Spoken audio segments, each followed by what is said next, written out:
Hello दोस्तों, आज हम लोग सीखेंगे कि जो रेडीमेड कपड़ा आते हैं और जिसमें ऑलरेडी गले के पास डिज़ाइन की हुई होती है सूट में, उसकी कटिंग कैसे करना है।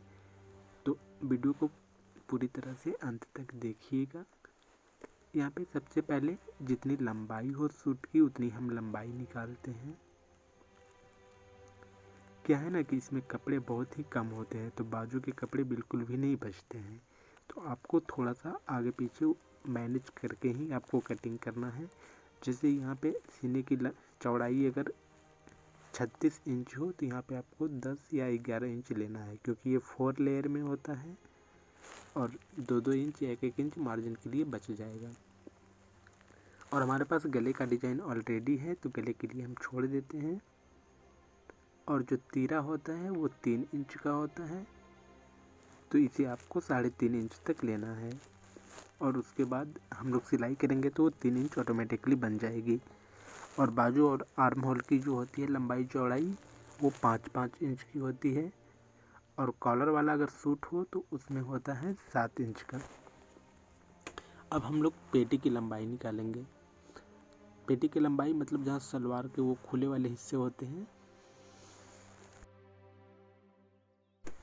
जैसे अगर पेटी की चौड़ाई 28 इंच है तो यहाँ पे हम लोग 8 इंच लेंगे, मतलब 8 चौके 32। फिर वहाँ पे आपको दाग लगा देना है। और जहाँ से हम लोगों ने आर्म होल के लिए निशान लगाए थे वहाँ से आपको पेटी तक मिलाना है, मतलब तिरछा करके थोड़ा सा।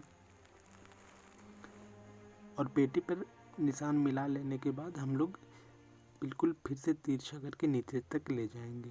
तो यहाँ पे नीचे ऑलरेडी लेस दिया हुआ है, तो हम लोग लेस के ऊपर तक ले जाएंगे और उसके बाद फिर इसे साइड से कट करेंगे।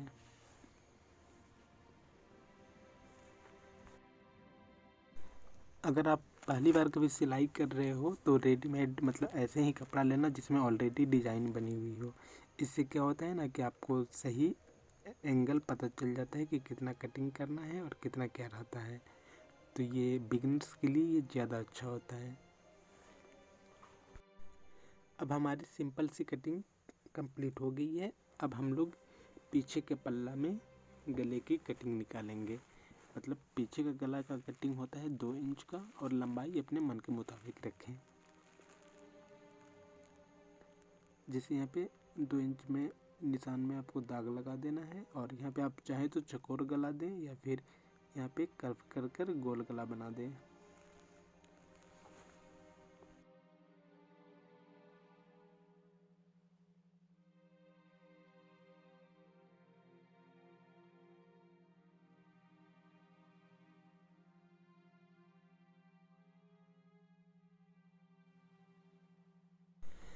अब हमने गले की कटिंग की है और गले की कटिंग पूरी तरह से पीछे की कंप्लीट हो गई। अब यहाँ पे जो तीरा के पास जो कपड़े थोड़े बहुत बड़े हो जाते हैं या फिर टेढ़ा हो जाते हैं, तो इसे आप सीधा करके फिर से बराबर कर लें। और आर्म होल के पास अगर लगे कि कपड़े ज़्यादा बड़े हुए हैं तो उसे भी आप थोड़ा थोड़ा बराबर कर लें। अगर आप पहली बार सिलाई कर रहे हो तो बराबर ना करें, आप सिलाई कर दें। इससे क्या होगा ना कि कपड़े इससे अच्छे रहेंगे। और जो नए लोग सिलाई करते हैं उन्हें अनुमान उतनी अच्छी नहीं होती है, इसलिए मेरा कहना यही होगा कि आप उसे पहले से वैसे ही छोड़ दें और थोड़ा सा दबाकर सिलाई करें। अब हम लोग इसमें पीछे के डोरी के लिए एक कट का निशान लगाएंगे, तो इससे ये एग्जैक्ट पता चलेगा कि दोनों डोरी सेम एंगल में होना चाहिए। अब हम लोग आगे का जो गला है उसका कटिंग करेंगे, तो आपको ऐसे फैलाकर आगे का पल्ला को गले के पास से कटिंग कर लेना है। और यहाँ पे मतलब आपको 1-1.5 सेंटीमीटर मार्जिन छोड़कर, और इसे मोड़कर वैसे ही सिलाई कर दिया जाता है, मतलब यहाँ पे हेम नहीं होता। इसलिए आप इसे ऐसे ही करके हल्का हल्का सा कट लगा दें। इससे कपड़े मुड़ने के बाद मतलब फिनिश बैठेंगे सिलाई करते वक्त।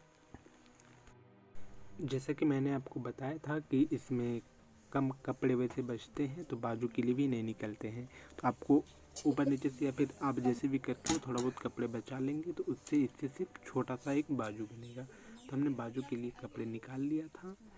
तो यहाँ पे बाजू की जितनी लंबाई है, जैसे यहाँ पे 3 इंच है तो हमने यहाँ 4 इंच लिया मार्जिन के लिए और बाजू निकाल लिया है। और अब जो बाकी बचे हुए छोटे कपड़े हैं तो उससे आप डोरी के लिए निकाल सकते हैं। तो दोस्तों आज हम लोगों ने सीखा रेडीमेड जो सूट होते हैं उसका कैसे कटिंग करना है, और सिलाई करना तो सूट का बिल्कुल आसान होता है। मैंने डिस्क्रिप्शन में लिंक दिया है, आप वहां से जाकर देखें। और अगर आपने हमारे चैनल को सब्सक्राइब नहीं किया है तो प्लीज़ सब्सक्राइब करें।